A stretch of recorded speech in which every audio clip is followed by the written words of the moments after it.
자, 지난 시간에 우리가 이제 솔로 모형을 소개를 하는데, 솔로 모형이 가지고 있는 기본적인 가정이 있죠.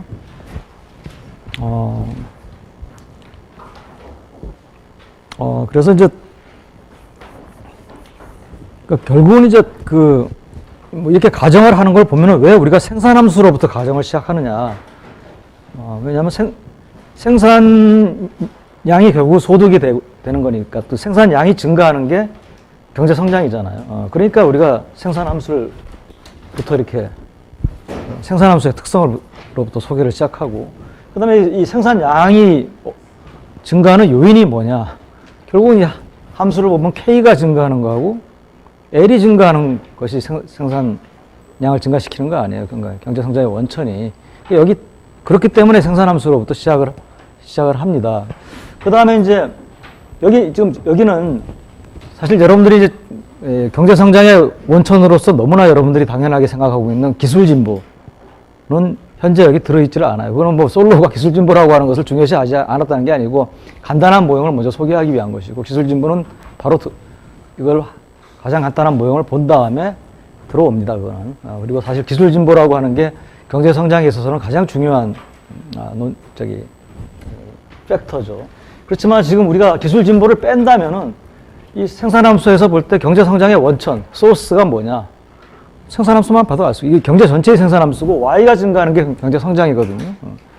물론 이제 1인당으로 하려면 L로 나눠줘야 되겠지만은 Y가 어떻게 증가하는 소스가 뭐냐? K하고 L이잖아요. 그죠? 지금 생산 요소가 두 개니까 너무나 당연하죠. 그죠? 그러면 그 다음 퀘스천은, 그 다음 이제 우리가 제기해야 될 건 뭡니까? K는 어떻게 증가하고 L은 어떻게 증가하느냐. 그 얘기를 해줘야겠죠. 이제 그 얘기 하기 전에 우리가 생산함수, 이렇게 이건 일반적인 생산함수고, 그 다음에 생산함수의 하나의 좀 특성을 이제 우리가 1차 동차 생산함수로 이렇게 정의를 했습니다. 1차 동차 생산함수의 의미가 뭐냐라고 하는 걸 지난번에 얘기했는데, 우리가 CRTS가 있고, 생산함수가, IRTS가 있고, DRTS가 있는데, 생산함수가 이제 YT는 F에 KT다, LT다라고 할 때, CRTS는 이제 임의의, 이게 1보다 크든 작든 상관없이 임의의 양수 G에 대해서,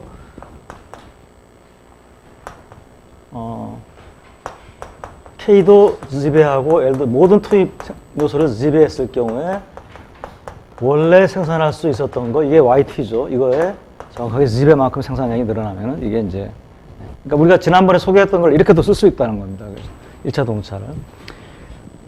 근데 DRTS는, G가 1보다 큰 경우에 대해서만 디파인을 합니다. 그래서 이거는 L을 좀 더 지배한 거하고, 그 다음에 원래 거를, 지배한 거하고, 그럼 어떻게 되느냐. 더 많아지면 이건 IRTS고, 똑같은 건데, 이거는 임의의 G가 1인 경우에. 왜냐면 이게 똑같은 이것을 G가 1보다 작은 경우에서 이거 성질을 만족시키면 정확하게 이게 뭡니까? DRTS가 됩니다. 그러니까 DRTS하고 IRTS는 G가 1보다 큰 경우로 한정해가지고 우리가 디파인을 해야지 혼동이 안 되고요. CRTS는 이거는 뭐 늘어나나 줄어드나 같은 배수만큼 늘어나고 줄어드는 거니까 이거는 뭐 G의 값이 1보다 크다 작다 안 해도 되겠죠. 이거는 이제 뭐 이렇게 되는 경우가 되겠죠. 그죠? 그래서 이게 이제 특히 이제 이 경우로 우리가 이 경우를 생산함수가, 그러니까 F가 생산함수일 때 이제 이거는 CRTS, DRTS, IRTS, DRTS가 되고, 꼭 우리가 생산함수가 아니라도 어떤 함수 자체가 이와 같은 성질을 충족시킨다 그러면 그건 이제 1차 동차라고, homogeneous of degree 1 펑션이라고 하는 거. 그건 이제 수학에서 얘기하는 데피니션이고요. 이렇게 하는 건 이제 경제학에서 생산함수라는 의미를 가질 때 추가적인 이제 성질을 가질 수가 있는 것이죠. 자, 그래서 생산함수 이거 소개했고, 그 다음에 이제 아까 얘기한 대로 K하고 L이 어떻게 증가하느냐. 이게 이제 성장의 원천이거든요. 그 하나는 여기서 가르쳐 줬죠. L은 매 기간마다 N이라는 속도로, 인구 증가를 N이라는 속도로 증가한다. 이때 N은 그냥 주어진 값이에요. 그러니까 뭐 어떤 이게 뭐 1년 동안에 예를 들어서 뭐 1% 증가한다, 뭐 1.2% 증가한다, 2% 증가한다. 인구 증가율이. 근데 여기서 인구 증가율은 그냥 우리가 그냥 이렇게 썼지만은 인구가 이렇게 증가한다 썼지만은 n이라고 하는 것이 어떤 주어진 값이에요. 그러니까 그 얘기는 뭐냐면 인구 증가율이 이 모형 내의 어떤 경제적인 힘에 의해서 내생적인 요인에 의해서 인구 증가율이 결정되는 것이 아니고 인구 증가율이 이미 결정돼 가지고 우리에게 이 경제에는 주어져 있다. 어떻게 할 수가 없는 그런 얘기. 물론 이제 실제로 이제 우리가 뭐 우리가 나중에 얘기가 또 나오겠지만 이런 가정들은 다 완화될 수가 있습니다. 그러니까 인구 증가율이 과연 외생적인 거냐? 뭐 인구 증가라고 하는 게 순전히 바이올로지컬한 요인에 의해서만 결정이 된다면은 외생적인 거라고 볼 수 있을지 모르겠지만 그렇지만 뭡니까? 애를 낳을 것이냐 안 낳을 것이냐는 사람이 선택해서 결정할 수도 있잖아요. 그리고 그 선택에는 다른 여러 가지 요인들에 더해 가지고 경제적인 요인들이 굉장히 중요한 역할을 합니다. 그죠? 심지어는 뭐 경제적인 요인이 결혼을 시기를 늦출 거냐 뭐 지금 할 거냐 막 이런 것도 영향을 미치는데 애 낳는 거 영향 안 미치겠습니까? 다 영향 미치죠. 그러면은 그런 걸 감안해 가지고 모형을 세울 수가 있겠죠. 그리고 이제 경제적인 요인이 출산에 미치는 영향 연구한 대표적인 학자가 이제 게리 베커죠. 베커라고 하는 시카고 대학의 유명한 경제학자고요. 그러니까 뭐 사실 뭐 경제학자들도 거의 뭐 많은 경제학자들이 다 나름대로 업적을 내려고 노력을 하기 때문에 거의 뭐 들춰보지 않은 돌이 없어요. 그래서 이제 여러분들이 생각하는 어떤 저거는 실제로 내생 변수가 돼야 되는 거 아니냐? 맞습니다. 그리고 다 있습니다, 모형도. 그러니까 다만 이제 지금 우리는 간단한 모형으로부터 이제 우리가 시작한다는 의미고. 자, 그러면 이제 N은 됐고요. L의 증가는 뭐 이게 주어졌어요. 나머지 이제 K의 증가를 보여줘야 되잖아요. 그럼 K는 뭡니까? 자본인데, 자본은 뭐 우리가 어떻게 증가하는지 알잖아요. 뭡니까? 투자에 의해서 증가하잖아요. 그 투자가 얼마나 일어나느냐. 그래서 투자는 여기서 투자는 Y에서 C를 뺀 것이다. 그러니까 이 경제 전체에서 소득에서 소비를 뺀 게 뭡니까? 저축이잖아요. 물론 이제 지금 이렇게 간단하게 이렇게 가정을 한 것은 여러분들이 미루어 짐작하듯이 원래 Y는 생산국민 소득이고 이거는 무엇하고 같아야 됩니까? C 더하기 I 더하기 G 더하기 NX하고 같아야 되죠. 그러니까 이거 지금 우리가 저렇게 간단하게 Y는 C 더하기 I다라고 한 것은 뭡니까? 일단 정부는 좀 없다고 하자. 물론 정부 부문도 도입할 수는 있는데 정부 부문은 없다고 한 것이고 그 다음에 뭡니까? 해외 부문도 없으니까 클로즈드 이코노미를 생각하잖아. 그러니까 나중에 도입은 할 수는 있는데 우리가 이 정부 부문하고 해외 부문을 명시적으로 도입할 기회는 아마 없을 겁니다. 한정된 시간에 우리가 여러 가지 모형을 배워야 되기 때문에. 그렇지만 우리가 해석을 할 때, 결과를 해석을 할 때 뭐 개방 경제가 되면 어떻게 될 거냐 뭐 이런 것들을 조금 얘기를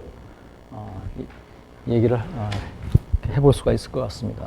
그래서 이제 Y는 C 더하기 I고 그러면 이제 지금 Y는 이렇게 해서 정해지고 I는 이제 C를 빼면 되는데 그러면 C가 어떻게 결정이 되느냐? I가 둘 중에 하나는 결정이 돼야지 나머지가 이게 될 거 아니에요. 그래서 마지막 가정은 C는 1-S의 YT다. 그러니까 S가 뭡니까? 일종의 평균 저축 성향이라고 볼 수가 있겠죠. 그죠?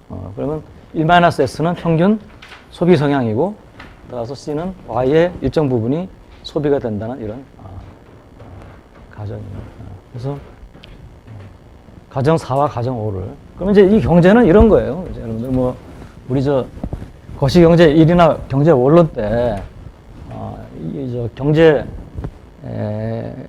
그 순환도 거시경제 순환도 여러분들 기억나죠? 가계가 있고 기업이 있고 그 다음에 이제 생산 요소가 흘러가고 여기서 이제 생산물이 흘러가죠, 그죠? 생산물이. 그럼 이제 기업이 이제 YT는 F에 KT하고 LT를 가지고 이제 기업이 생산을 하는 거잖아요.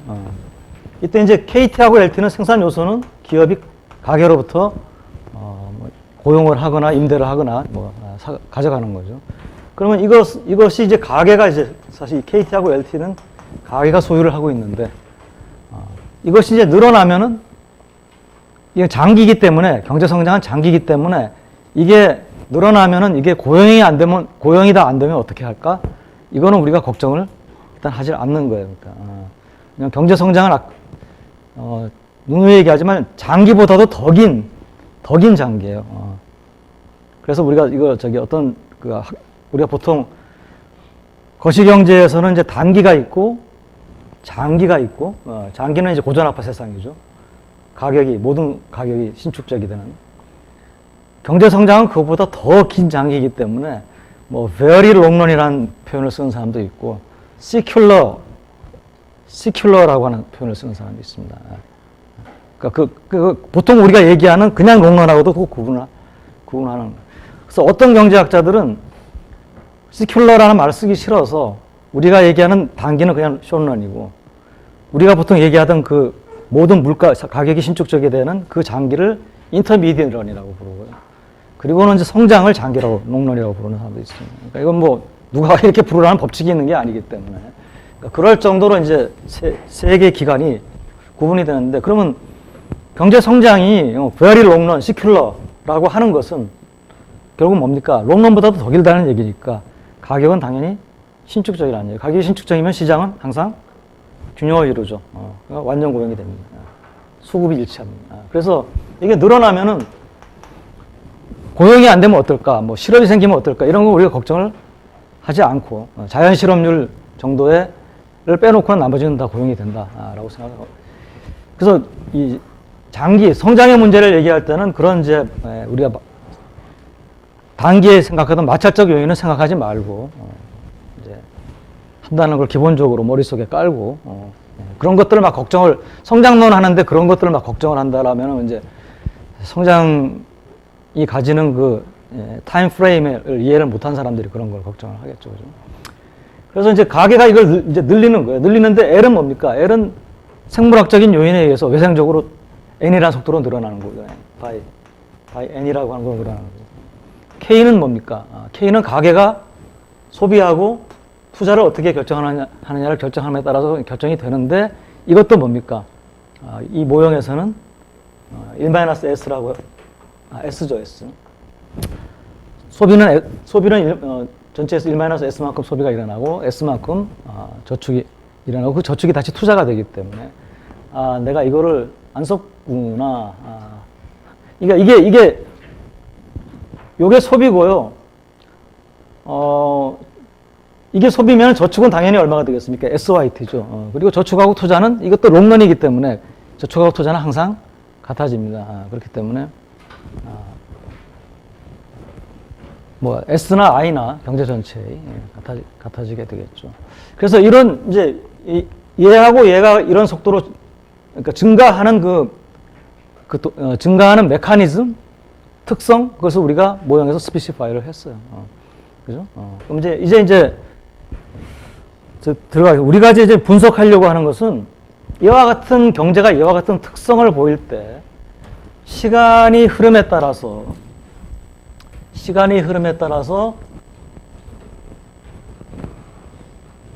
Y가 어떻게 변하느냐. 이게 이제 성장률이 가지는 관심이에요. 이러면 Y가 뭐 꾸준하게 이렇게 증가할 거냐, 아니면 뭐 이렇게 익스포넨셜리 증가할 거냐, 뭐 언젠가는 Y의 증가의 끝이 있을 거냐, 뭐 이런 여러 가지 이제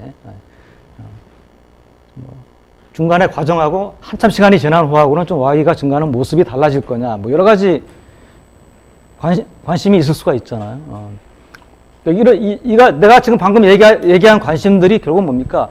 경제 성장을 한 수백 년 전에 산업혁명 때부터 하기 시작하고 경제 성장 이미 한 200~300년 거친 나라들 하고 이제 뭐 경제 성장을 본격적으로 시작한 지 한 몇십 년도 안 되는 나라들하고 성장하는 모습이 다를 거냐?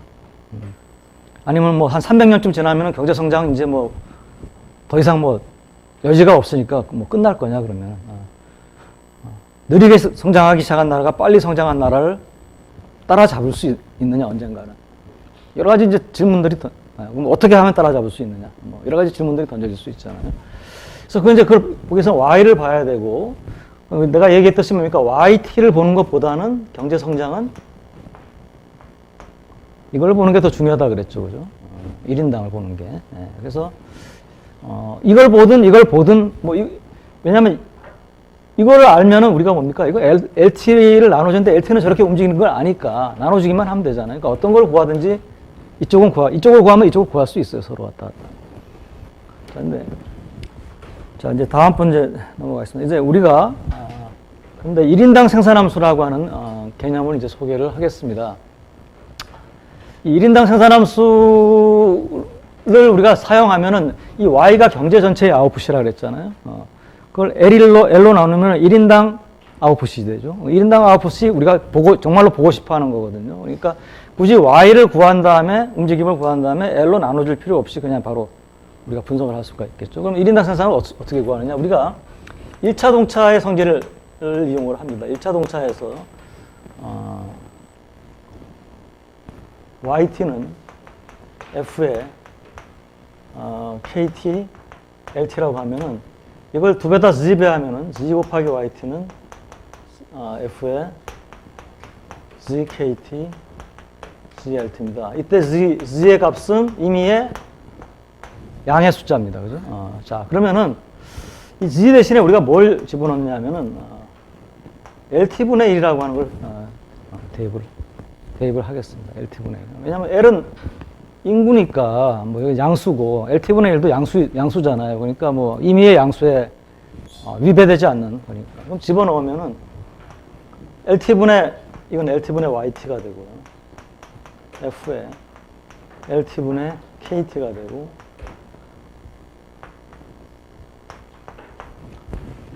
LT를 LT로 나누니까 1이 되어버립니다. 요걸 우리가 뭐라고 부르냐면 1인당 국민소득 1인당 생산량, 총생산.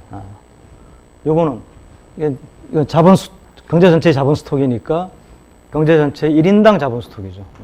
그래서 이거를, 소문자로, 우리 1인당에 해당되는 변수는 전부 다 소문자로 이제, 표시를 할 거고요.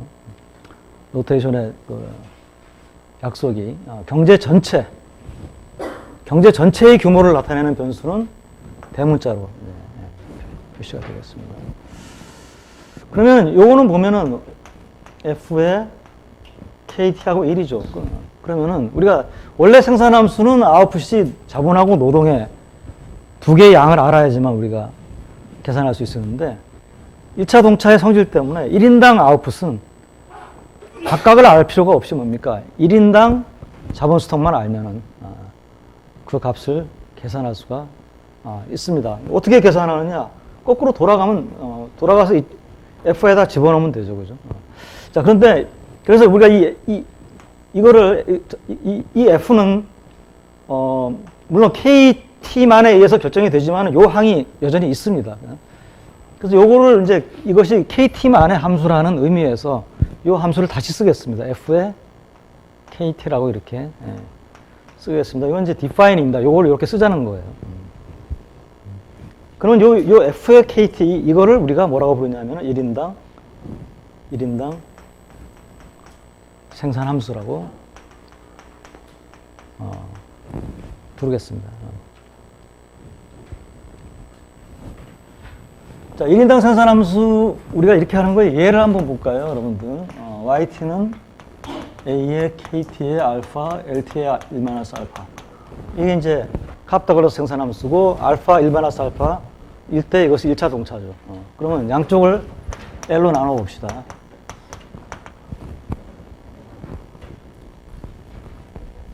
오른쪽으로 L로 나누면은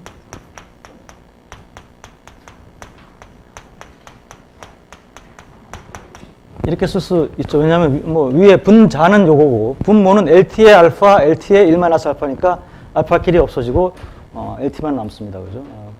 그래서 이렇게 쓸 수가 있죠. 그죠? 그럼 요거는 어떻게 됩니까? 요게 1이죠. 여기는 1이고 요거는 뭡니까? 스몰 KT고 스몰 YT고 YT가 스몰 KT예요. 이건 f의 형태를 그냥 쓴 것이고, 만약에 우리가 이것을 얘는 1이니까 어차피 쓸 필요가 없다. 그러면 yt는 a 곱하기 kt의 알파승이다 이렇게 쓰잖아요. 이게 바로 뭡니까? 1인당 생산함수.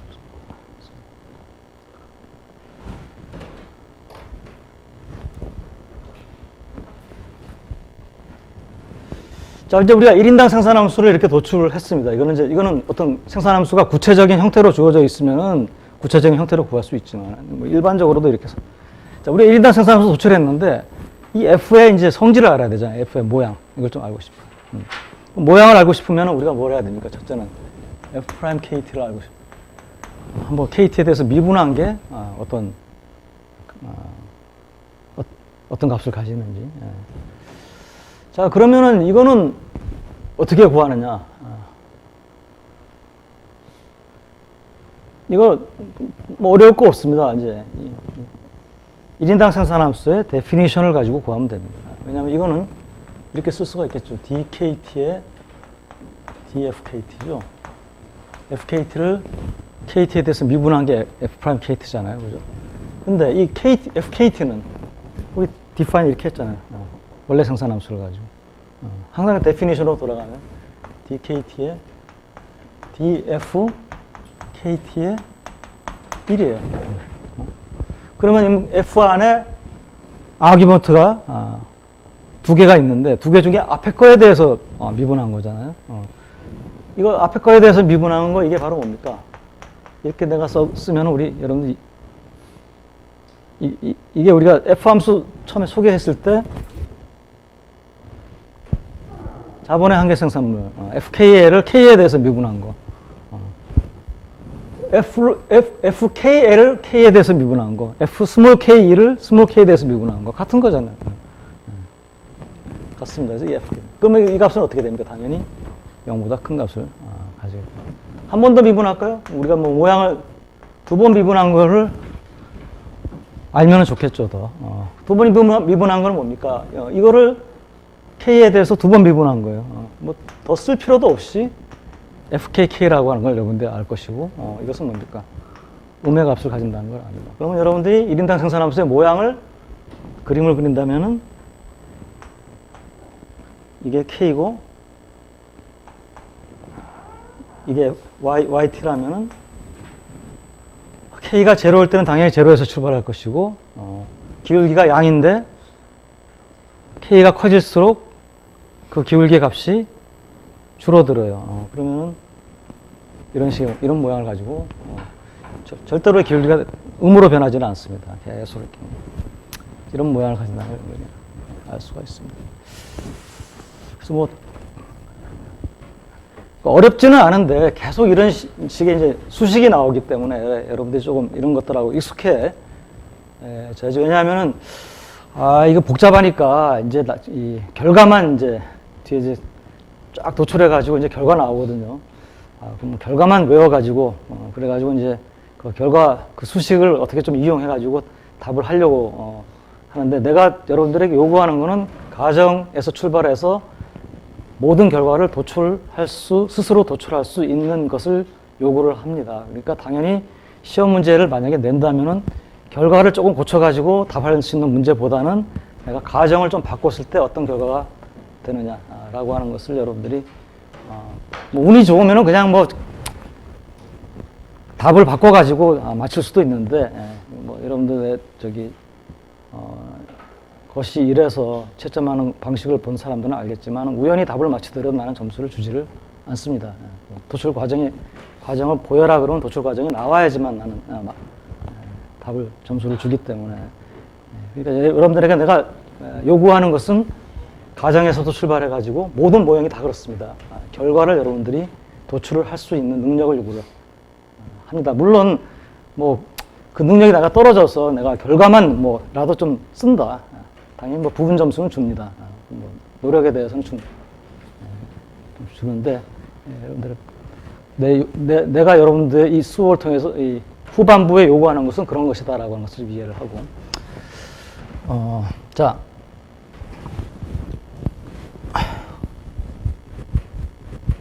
이제 1인당 생산함수 도출했어요.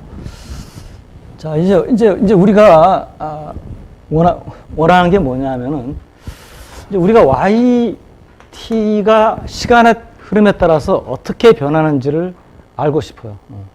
그게 경제 성장의 분석의 1차 대상입니다. 아까 내가 던졌던 질문들이 YT의 동태적인 움직임, 그러니까 시간이 T라고 이게 Y라고 하면 이게 뭐 이렇게 변할 거냐, 아니면 계속 증가할 거냐, 아니면 언젠가 끝이 가서 이렇게 끝에 가서는 평평해지느냐, 뭐 이런 얘기들, 아니면 이렇게 올라가느냐, 이런 얘기들을 이제 하면 YT의 움직임을 우리가 구해야 되잖아요. 그러면 이것도 똑같습니다. Y도 T의 함수잖아요. 그러니까 여러분들이 이것도 함수기 때문에 이 움직임을 구하려면은 YT의 닷을 구한다든지, 또는 YT의 한 번 더 또 T에다 미분한 건 YT의 더블 닷이 되겠죠. 그죠? 이런 것들을 여러분들이,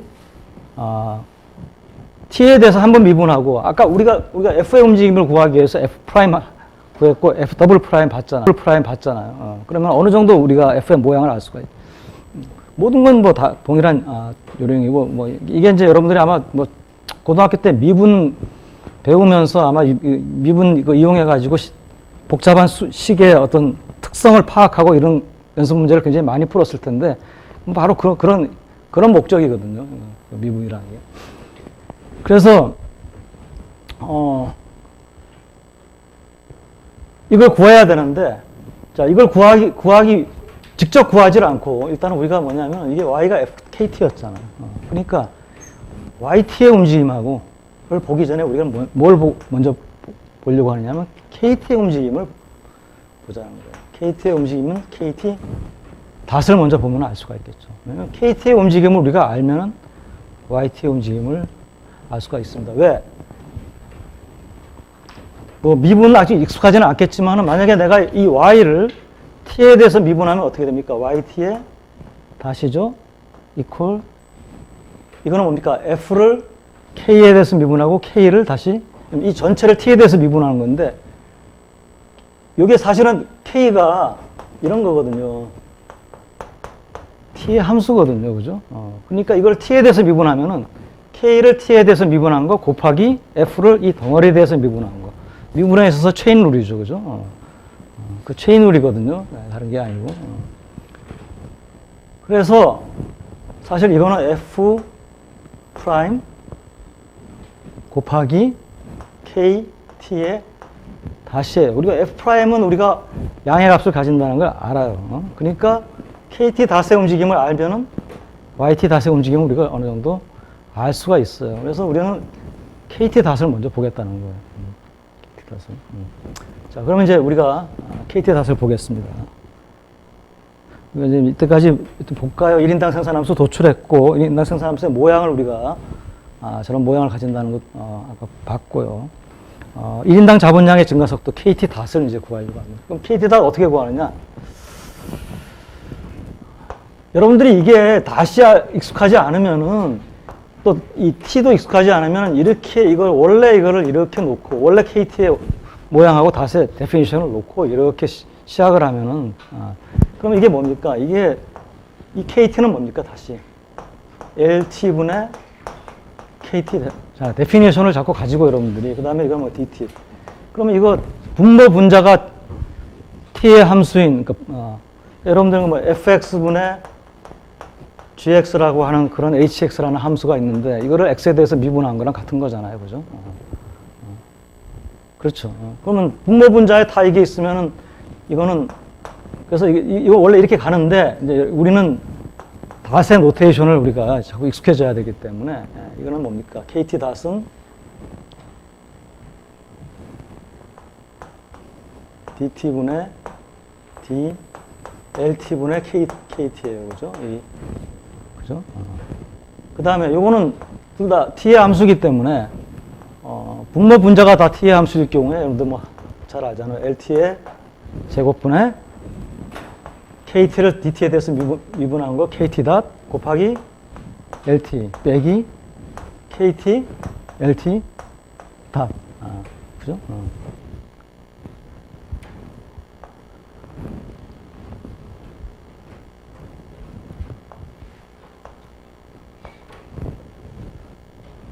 시 되고요.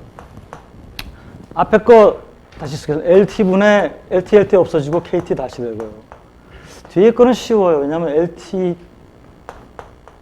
제곱을 하나씩 이렇게 묶으면 LT분의 LT 다시. 뒤에 거는, 그죠?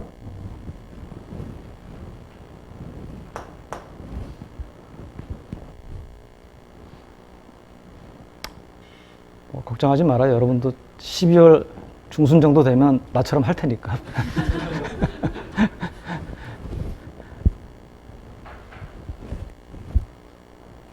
그 다음에 이제 뭡니까? 이 KT 다시 여기 있는데 KT 닷 아직 쓰지는 않았는데 우리가 뭡니까? KT 닷은 우리가 가정에서는 KT 닷을 우리가 아직 얘기를 안 했어요. 그렇지만 우리가 뭘 압니까? KT 닷이라는 게 KT의 증가분이에요. 그러니까 KT 플러스 1 마이너스 KT에 해당되는 것이거든요. 그죠? 그러면은 원래 우리가 이 연속형 시간이 좀 어려우면은 이산형 시간 한번 생각해 보세요. KT 플러스 1은 어떻게 변합니까? 1 마이너스 델타에 KT 더하기 IT죠. 이거는 뭐 자본수탁이 변하는 유니버설한 법칙이에요. 이거는 법칙이에요. 자본수탁은 투자가 아니라면 일어날 수가 없고, 그 다음에 뭡니까? 감가상각만큼은 보충해줘야지 자본수탁이 증가하니까. 이건 우리 투자 이론에서 얘기한 거잖아요. 이거는 뭐 우리가 뭐 가정을 한 것도 아니고 자본수탁은 이렇게 변할 수밖에 없어요. 자, 여기서 델타를 남겨놓고 KT를 넘기면은 이게 KT가 됩니다. 그렇죠. 요게 이산형 시간에서는 요게 델타 KT인데, 요거에 해당되는 연속형 시간에서의 개념이 이거라고 그랬습니다. 이게 델타 KT. T에 대해서 미분한 게. 이게 증가율이 아니라 했습니다. 증분이라고 그랬습니다. 다만 요거는 뭡니까? 시간이 T에서 T 플러스 1로 증가한 것이고, 요거는 시간이 T에서 T 더하기 DT라고 하나 아주 조금 증가한 그런 경우가 되겠죠. 근데 이거 암만 설명을 해도 이제 여러분들 머릿속에 미분 개념이 확실하게 안 들어있으면 조금 힘들긴 힘들 거예요. 근데 뭐 여러분들 미분 안다고 알죠?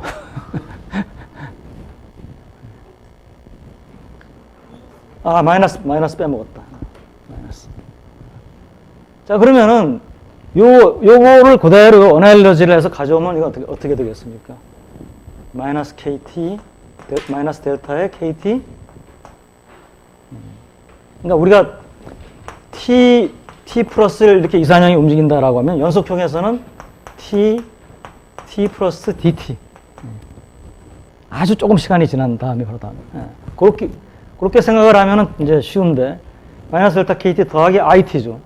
IT. 자, 근데 IT는 어떻게 됩니까? 가정 4하고 5를 엮으면은 CT는 -SYT.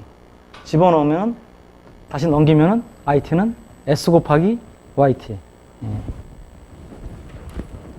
S 곱하기 YT가 돼요. 그래서 우리가 사실 이제 S는 원래는 저축률이죠. 저축률. 근데 이걸 어떻게 다시 해석을 하면 S는 저축률이라고도 부를 수 있지만은 투자율이라고 부를 수 있습니다. 투자율. 전체 Y 중에서 얼마가 투자가 되느냐. 오케이, 이제 다시 들어보겠습니다. 그럼 요거 대신에 LT분의 KT 대신에 요걸 집어넣어요. 델타 KT 더하기 YT. 요거 한번 우리 데피니션 가지고 한번 써볼까요? 요건 뭐죠? 스몰 KT. 요거는 뭐였죠? N입니다. NKT가 돼요. 자, 요 앞에 것만 이제 하면 되는데, L분의 KT니까 이것도 스몰 KT고, 그래서 따라서 마이너스 델타의 스몰 KT고, 그죠? 더하기. LT분의 YT. 이게 뭐였습니까?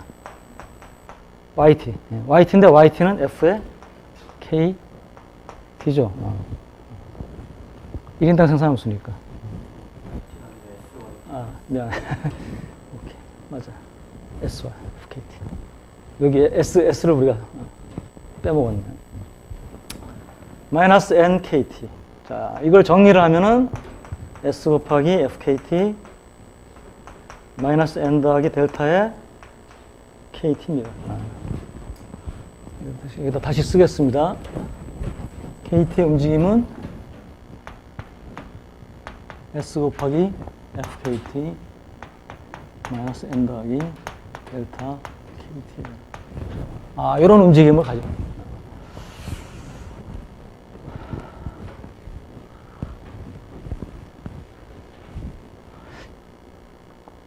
요거는, 이 모양은 KT에 대한 미분 방정식입니다.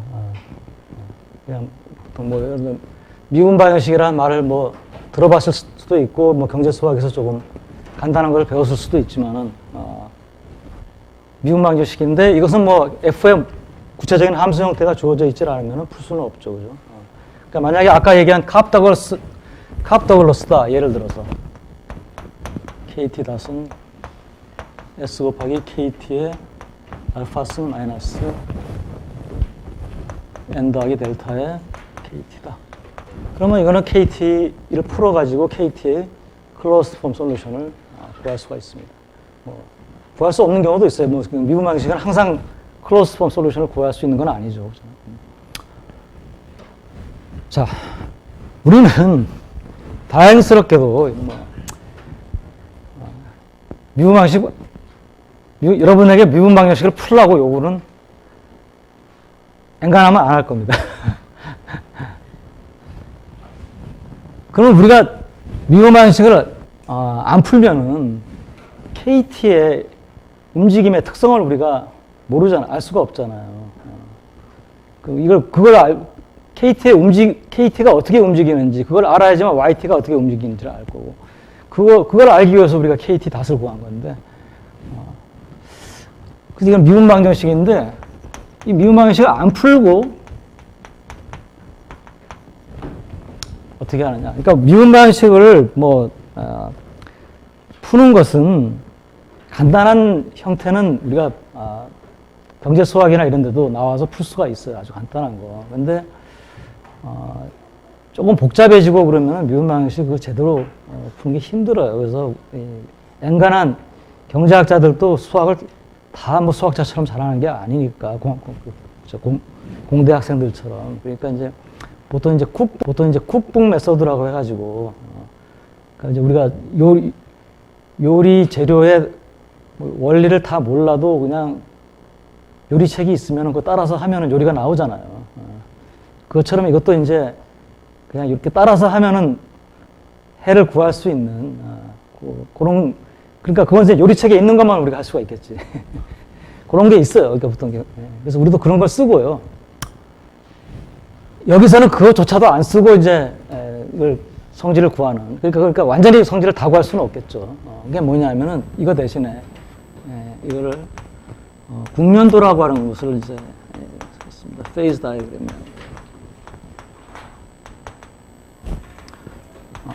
그래서 페이스 다이어그램을 그려가지고 이것을 이제 한번 풀어보도록 하겠습니다. 그러니까 뭐 이거는 여러분들이 아마 처음 배우는 학생도 있을 테니까 어떻게 하는지만 한번 보세요. 여기다가 이제 KT의 값을 쓰고요. 여기다가는 이제 KT 닷을 우리가 측정을 할 텐데 한꺼번에 이거를 다 그림을 그리려고 그러면 힘드니까 이거 두 개를 나눠서 그리겠습니다. 이거하고 이거라고. 그 차이가 KT 닷이 되겠죠. 그러면은 이거는 뭡니까? KT의 이게 미안합니다. 아까 이건데 사실 이거죠. 이거하고 이거를 그리는 거죠. 그러면 이제 일반적으로 구체적인 형태를 안 주고 그리는 거니까. 그러면 FKT는 어떤 모양을 가진다 그랬습니까? 이런 모양을 가졌잖아요. 여기다가 뭡니까? S를 곱했고, S는 0보다 크고 1보다 작은 상수기 때문에 S만큼 밑으로 이렇게 좀 내려오겠죠. 그래서 SFKT를 우리가 이렇게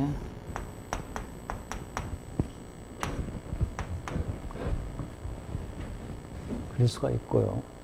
그 다음에 M 플러스 델타 KT는 이거는 뭐 선형함수니까 기울기가 M 플러스 델타고, 지금 원점을 지납니다. 둘 다 원점을 지나고 M 플러스 델타.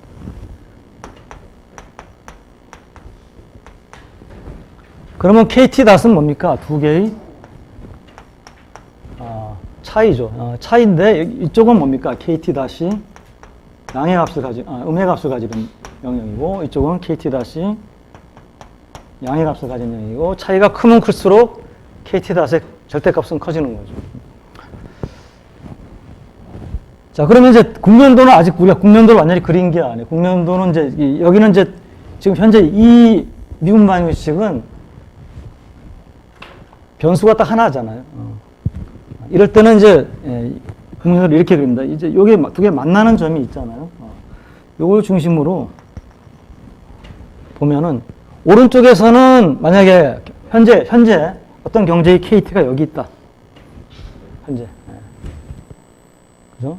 그러면 이때 이 시간이 앞으로 조금 더 지나가면은 이 K가 어느 쪽으로 움직일 거냐? 라고 하는 거 한번 생각해 보세요. 어느 쪽으로 움직입니까? 그 움직임을 가르쳐 주는 게, 방향을 가르쳐 주는 게, 물론 크기도 가르쳐 줄 수 있지만, KT 닷이죠. KT 닷이 양의 값을 가지면 시간이 흐르면 더 커진다는 얘기고, KT 닷이 음이면 시간이 흐를 때 더 줄어든다는 얘기죠. 그러면, 자, 현재 지금 K가 여기에요. 그러면은 이렇게 올라가가지고, 그때의 KT 닷의 값은 이 두 개의 차이인데, 음수예요. 음수기 때문에 여기서는 앞으로 시간이 흐르면은 K가 어떻게 움직이겠습니까? 줄어들죠. 그 줄어드는 걸 여러분들이 보여주기 위해서 화살표로 이렇게 표시해요.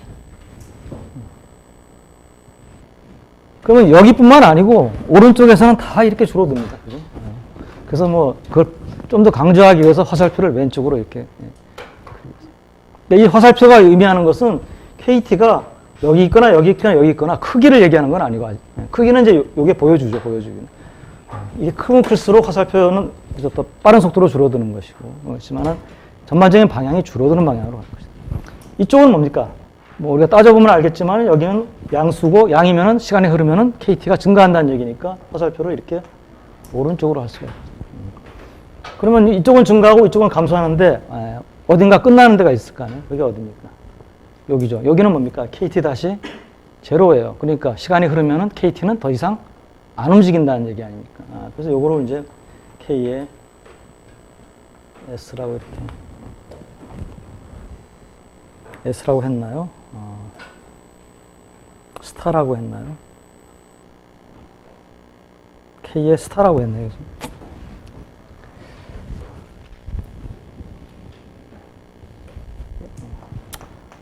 스타, 뭐 SS라고 하는 사람도 있고. 이제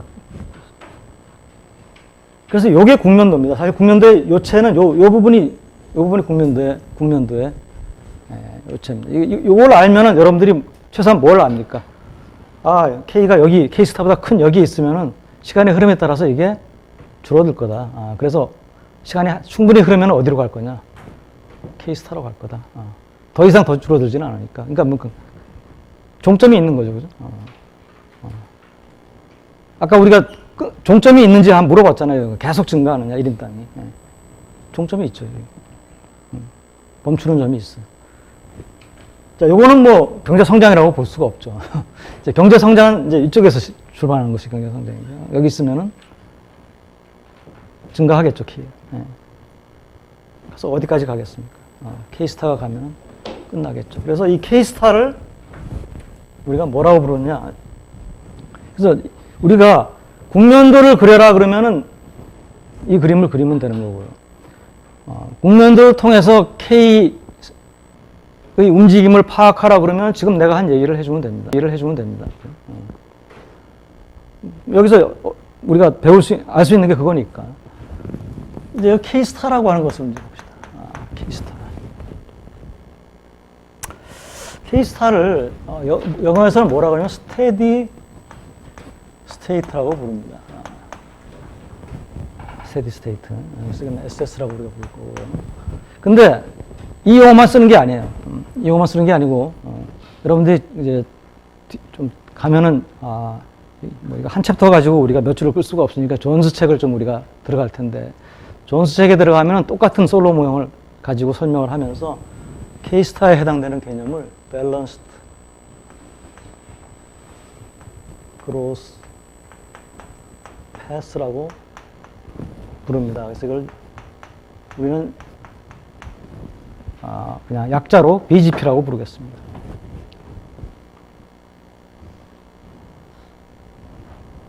이걸 왜 스테디 스테이트라고 부르고, 왜 이걸 뭐 스테이셔너리 스테이트라고 안 부르고, 왜 스테디? 스테디라고 하는 것은 정지된 상태가 아니에요. 생각해보세요. 스테디는 뭡니까? 움직이더라도 뭡니까?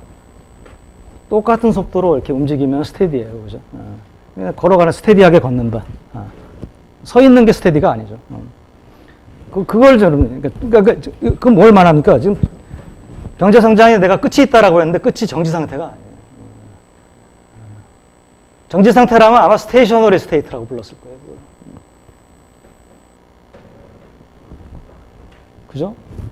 그러니까 이 용어의 선택이라고 하는 게 다 의미가 있는 거거든요. 그래서 그걸 이제 설명을 하려고 하는 겁니다. 왜 스테이셔너리 스테이트가 아니고, 용어도 뭡니까? 뭐, 이게 뭐 정태 상태? 뭐 이렇게 안 부르고 균제 상태. 균제라고 하는 것은 균등하게, 그 스테디라는 말을 좀 이렇게 번역을 하다 보니까 좋은 게 없어가지고, 안정 상태? 또 아니란 말이에요. 자, 그럼 왜 균제라고 하는 말이 붙었냐? 왜 또는 밸런스드 그로스, 균형 성장 경로. 여기는 이제 성장, 움직인다는 말이 들어있죠.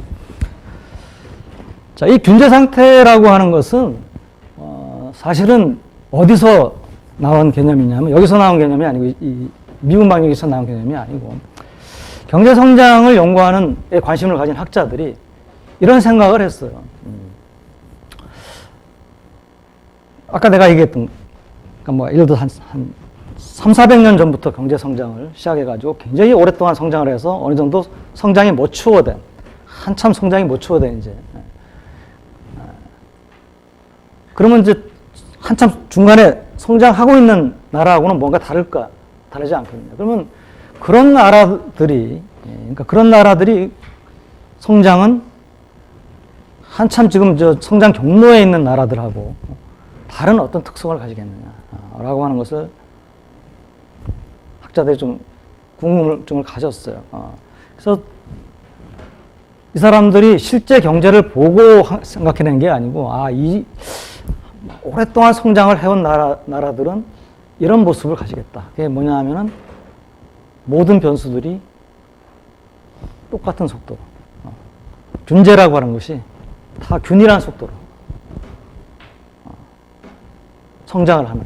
그러니까 왜냐하면 성장 경로상에서는 우리가 Y는 FKT라고 하면 이건 총량 변수들이잖아요. Y, K, L 전부 다 총량 변수잖아요. 그러면은 얘는 N의 속도로 증가한다는 걸 알아요. 근데 얘는 반드시 N의 속도로 증가할 필요가 없잖아요. 이거하고 다른 속도로 증가할 수 있어요. 얘도 다른 속도로 증가할 수 있잖아요. 그렇잖아요. 1차 동차기 때문에 얘하고 얘가 똑같이 N으로 증가하면 얘는 당연히 N으로 증가할 겁니다. 근데 K는 뭡니까? 아까 우리가 봤듯이 K 다시 이때하고 K 다시 값이 달라요. 그럼 대문자 K의 증가 속도는 KT의 다시인데 이거는 뭡니까? LT 곱하기 스몰 KT의, 그러니까 여러분들이 KT 닷하고 스몰 KT가 어떤 관계에 있는지를 알고 싶으면은 이것도 똑같습니다. 이거는 KT 닷은 데피니션을 가지고 들어가면 됩니다. 자꾸 이제 이거는 뭐 이거죠. 근데 DT는 K는 D에 스몰 KT 곱하기 LT죠. 그러면 이건 뭡니까? KT의 닷의 LT 더하기 KT의 LT 다시죠. 그죠? 그럼 이거의 뭐 증가 속도라고 하면은 이제 이걸 KT로 나눠줘야 되는 거고. 이게 이제 KT 닷을 다시 KT로 나눠준 거는 이건 어떻게 됩니까? 내가 뭘 좀 잘못했나? 아닙니다. 이게 KT 곱하기, 이거 KT 곱하기 LT 맞죠? 그러면 뭐 이게 그냥 이거네. KT LT다. 그러니까 이게 요거의 증가 속도하고 관계는 있지만은 조금 이제 요거에 대해서도 영향을 받고 요거에서도 영향을 받아요. 그러니까 L의 증가 속도만에 의해서 영향을 받는다면 같이 N일 텐데 요거에 의해서 영향을 받는데 요거는 변하잖아요. KT 다시 컸다가 자꾸 줄어들잖아요. 작다가 커졌다가 또 다시 줄어들잖아요. 그러면은 K의 증가속도, L의 증가속도, Y의 증가속도는 같을 수가 없겠죠. 일반적으로는. 그런데 한참 성장이 이루어지면, 그게 바로 뭐냐면 여기서 K스타거든요. 이걸 염두에 두고 생각한 게 아니라 한참 성장이 이루어지면은 얘네들의 증가속도가 서로 어느 정도 비슷해지지 않겠느냐. 라고 하는 게 사람들의 성장론을 생각했던 사람들의 생각이었어요. 그게 맞을 수도 있다는 걸 이게 보여주는 거고. 그럼 그 생각을, 그러니까 이 사람들이 얘기한 균제 상태라고 하는 것은 K, 여기서 같은 모든 변수들이 같은 속도로 움직이는데 모든 변수들이라고 하는 것은 같은 레벨의 변수들을 얘기하는 겁니다. 그러니까 총량 변수들은 뭡니까? Y, K, L, C, I, 뭐 저축이 있으면 저축, 뭐 이런 것들이 경제 전체잖아요. 1인당 Y, K, L은 뭐 1인당 해봐야 그냥 그거고, 스몰 c, 스몰 i, 스몰 s, 1인당 다 같은 속도로 움직인다. 자, 어떻게 그걸 증명합니까? 이 사람들이 생각했던 균제 상태, 이 K스타가.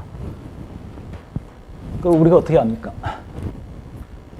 KT가 K스타이면은 우리가 뭘 합니까? KT 다시 제로예요. KT는 안 변해요. K스타로 일정해요. 그러면 이제 스몰 K가 일정합니다. 그러면 K가 일정하면 Y는 뭡니까? 일정합니까? 안 합니까?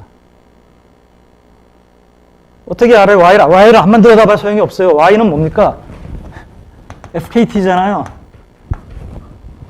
이게 일정하면은 일정하잖아요. 그러니까 저게 Y를 들여다보지 말라는 거예요. Y가 뭔지를 자꾸 생각하라는 거예요. 이런 질문이 가면은, 그죠? Y가 뭔지 알면은 K가 일정하니까 이거 일정할 수밖에 없죠. 일정하잖아요. Y가 일정하면 이제 C는, 스몰 C는 S 곱하기 Y였죠? 그러니까 1-S 곱하기 Y. 일정하죠. I는 SY였죠? 일정하죠. 저축도 마찬가지죠. 다 일정하잖아요. 1인당 변수들은 변하지 않습니다. 자, 얘네들은 어떻게 될까요? 얘네들은 아까 요거에서 보면 알 수가 있는데. K가 일단 스테디 스테이트에 도달하면 KT 닷은 제로잖아요. 그렇잖아요. 그러니까 대문자 KD는 이렇게 내가 구했는데 요게 제로니까 요건 없어지고 KT 곱하기 LT입니다. 그러면 얘는 어떤 속도로 증가하느냐? 그거는 이제 얘의 증가 속도는 KT분의 KT 닷을 우리가 증가율을 생각해 보면 KT분의 스몰 KT 곱하기 LT인데 스몰 KT는 뭡니까? LT분의 KT고 LT는 LT 닷이고 KT끼리 없어지고 이건 N이 되죠. 그죠? 또는 뭐 이거는 이렇게도 봐도 됩니다. KT는 LT 곱하기 스몰 KT예요. 근데 이건 일정하잖아요. 언제? 균제 상태에 도달하면. 이게 일정하면은 이거의 증가 속도는 이거의 증가 속도하고 같잖아요. 그러니까 굳이 뭐 미분해서 증명하지 않아도 여러분들이. 그러니까 대문자 K의 증가 속도는 N입니다. 그럼 대문자 Y의 증가 속도는 어떻게 됩니까? 이거 다 똑같은 논리예요. 이거는 뭡니까?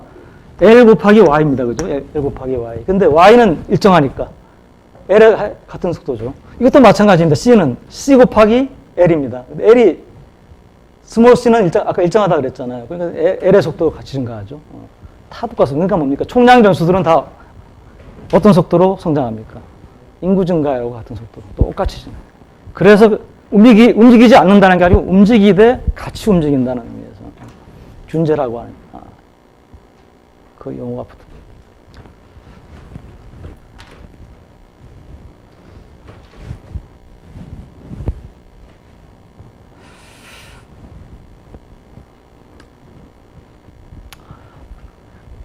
자, 이건 내가 지금 아까 지금 우리가 SYT 있고 SFKT가 있고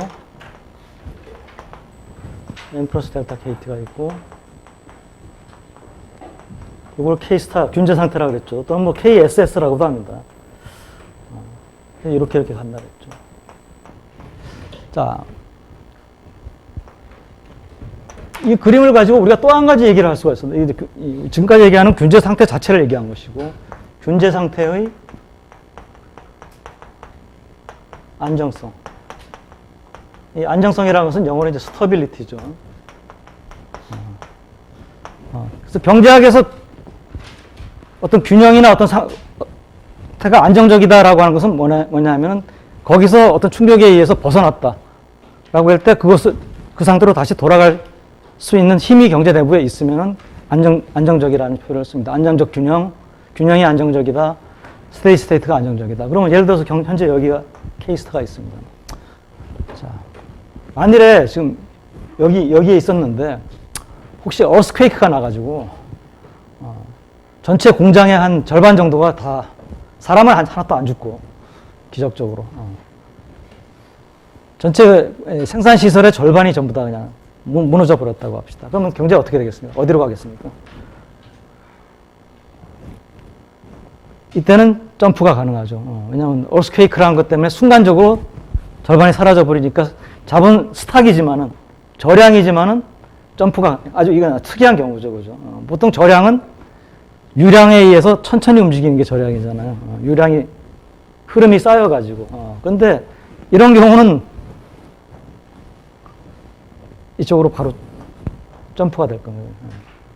그렇잖아요. 이 경제 K는 L분의 K인데 여기에 2분의 1 K로 줄어들어 버리면은 K도 2분의 1 스몰 K로 줄어들잖아요. L은 가만히 있고. 그렇잖아요. 만약에 인구도 절반이 죽고 생산시설도 절반이 죽었다. 그러면 여전히 여기에요. 다만 대문자 K가 이제 Y가 절반이 되는 거죠. 이리로 간다. 그 다음에 어떤 일이 벌어지겠습니까? 시간이 흐름에 따라서 다시 이 상태로 다시 돌아와요. 물론 시간은 걸리죠. 그렇지만 돌아올 수 있는 힘이 있잖아요. 그래서 이런 걸 우리가 이거는 안정성을 따진다라고 하면은 여기서 벗어났을 때 다시 돌아올 힘이 있습니다. 그래서 스테디 스테이트라는 용어하고 스테빌리티라는 용어는 여러분들이 다르다라고 하는 것입니다. 자, 이제 균제 상태를 균제 상태에서의 특성을 한번 좀 결정하는 특성을 봅시다. 우리 이 모형에 따르면은 이 균제 상태에서의 K의 값 이것에 영향을 미칠 수 있는 요인들이 있어요. 그러니까 생산함수는 우리가 좀 건드리지 맙시다. 일단 생산함수는 그냥 주어져 있다라고 할 때, 뭐 우리가 이렇게 있는데 이게 SFK였고 이게 M 플러스 델타 K였잖아요. 그러니까 요 만나는 요 위치에 영향을 미칠 수 있는 것이 뭐가 있겠습니까? S N 델타. 뭐 너무나 간단한 것이고 각각 어떻게 영향을 미치느냐? S가 커지면은 이건 이제 투자율이 높아지는 거니까 저축률이라고도 했지만 투자율이니까 뭐 S가 커지면 이렇게 됩니다. 만나는 점이 더 올라가죠. 균제 상태에서의 K가 더 커집니다. 그래서 여러분들 눈으로 다 할 수 있는 얘기죠. N이 커지면은 거꾸로 이제 뭡니까? 이렇게 올라가니까 여기서 만나니까 K스타는 작아지죠. 자, 그럼 왜 이제 그런 일이 벌어져요? 뭐 델타도 뭐 당연한 얘기니까. 왜 그런 일이 벌어지느냐? 우리 이제 균제 상태를 생각해 보세요.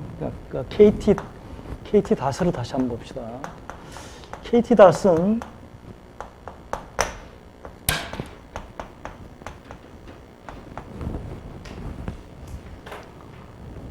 이거는 뭡니까? 그로스 인베스먼트예요. 그래서 델타를 빼면은 네트 인베스먼트고. 근데 그거는 우리가 너무나 당연하죠. 그러니까 뭐 투자 뭐 자본 스톡이든 1인당 자본 그러니까 일단 자본 스톡을 생각하면 자본 스톡은 네트 인베스먼트에서 증가하는데 네트 인베스먼트는 그로스 인베스먼트 빼기 감가상각이잖아요. 그러니까 얘네들이 영향을 미치는 건 너무나 당연해요. 왜냐하면 얘가 증가하면은 인베스먼트가 더 커지고 그러니까 그로스 인베스트먼트가 더 커지는 거죠. 그러니까 이제 우리가 여기서 왜 얘네들이 빼기로 돼 있느냐를 한번 생각해, 딴 것보다도 왜 빼기로 돼 있느냐. 하나는 뭡니까? 투자가 안 일어나면은 자본 수독은 줄어들게 돼 있어요. 왜? 델타만큼 감가상각이 일어나니까. 그러니까 최소한 뭡니까? 감가상각을 커버할 정도로는 투자가 일어나야 됩니다. 그 얘기는 뭐냐 하면은 이 K의 값이 더 커지려면은, 더 커지게 되면 어떻게 됩니까? 그만큼 감가상각이 더 많이 일어나겠죠. 델타가 고정되어 있다. 그럼 고정된 감가상각을 투자가 커버를 해줘야지만 유지가 될 수가 있잖아요. 줄어들지는 않고. 그러니까 S가 더 뭡니까? 커져야 됩니다. 그래서 S가 커지면은 더 큰 K의 K를 유지를 할 수가 있는 거예요.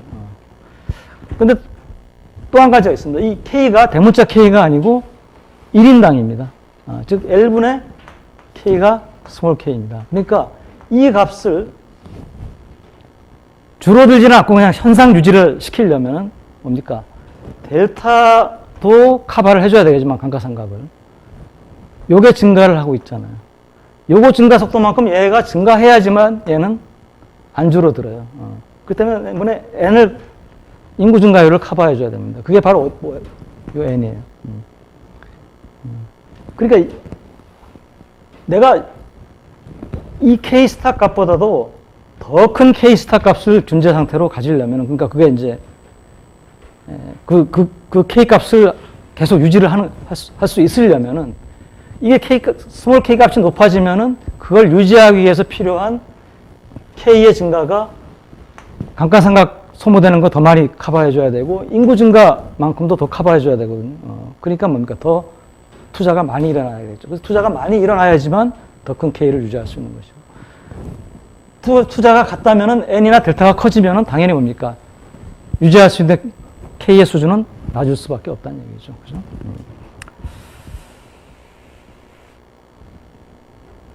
자, 처음이라서 조금 천천히 나갑니다.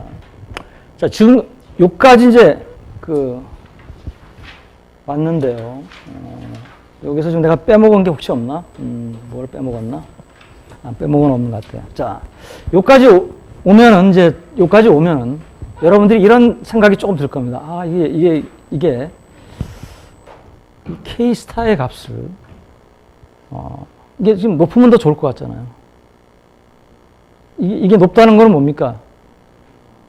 이게 왜냐하면 성장을 한참 해서 도달하는 데가 여긴데, 이게 더 높으면은 성장의 끝에 도달하는 상태에서 1인당 자본량이 더 많으니까 1인당 아웃풋도 더 많잖아요. 1인당 아웃풋이 많아야지 더 좋은 거 아니에요? 왜냐하면 우리가 소비가 목적이라면, 소비가 효용에 영향을 준다 그러면 이 모형에서는 소비는 뭡니까? 1-S 곱하기 YT잖아요. YT가 일단 커져야지만 소비도 커질 것이고, 그럼 소비가 커져야지만 만족도도 높지 않아요. 우리가 뭐 소위 말해서 이제 세속적인 기준에 따르면. 자, 그러면은 이거보다는 이게 더 좋을 수 있고, 그거보다는 이게 더 좋을 수 있고. 그럼 그렇게 할 수가 있느냐? 근데 우리가 방금 본 게 그거를 가능성을 보여주죠. 어떻게 하면 그렇게 할 수가 있습니까? 봤잖아요. 이게 S를 늘리면은 오른쪽으로 보낼 수 있잖아요. 또는 N을 줄이면은, 이건 줄이는데 한계가 있죠, 근데. 오른쪽으로 보낼 수가 있잖아요. N을 늘리면 왼쪽으로 가니까. 이런 것들이 뭡니까?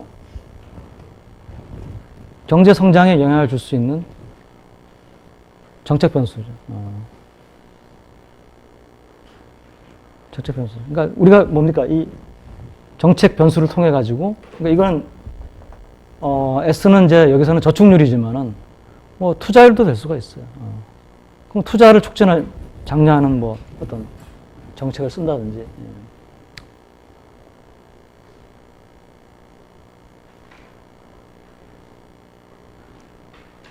사실 이제 여러분들이 S를 높이기 위한 정책들이 뭐 물리적으로 이제 뭐 예를 들어서 뭐 세금이나 이런 걸 통해 가지고 투자를 올리는 정책을 생각할 수 있을지 모르겠지만, 조금 생각을 좀 달리 해보면은 사유재산권을 보장해주는, 국민의 재산권을 보장해주는 정책. 그러니까 옛날에 과거에 이제 뭐 전제 군주가 있는 시절에는 누가 뭐 열심히 일해가지고 부를 많이 축적했어. 저는 괘씸한데. 불러다가 볼기를 쳐라. 뭐 이렇게 표현을 했지만은 그게 가능했잖아요. 이걸 우리가 익스토션이라고 합니다. 그냥 전제 군주가 또는 뭐 영주가 재산을 뺄 수 있고, 또 뭡니까? 서로 침략에 의해서도 재산을 뺏을 수도 있고, 꼭 자기 나라 군주가 아니고. 자, 그런 제도 하에서는 누가 자본을 축적하려고 하겠습니까? 축적해봐야 뺏기는 거예요. 그러면 S가 뭡니까? 저절로 줄어들겠죠.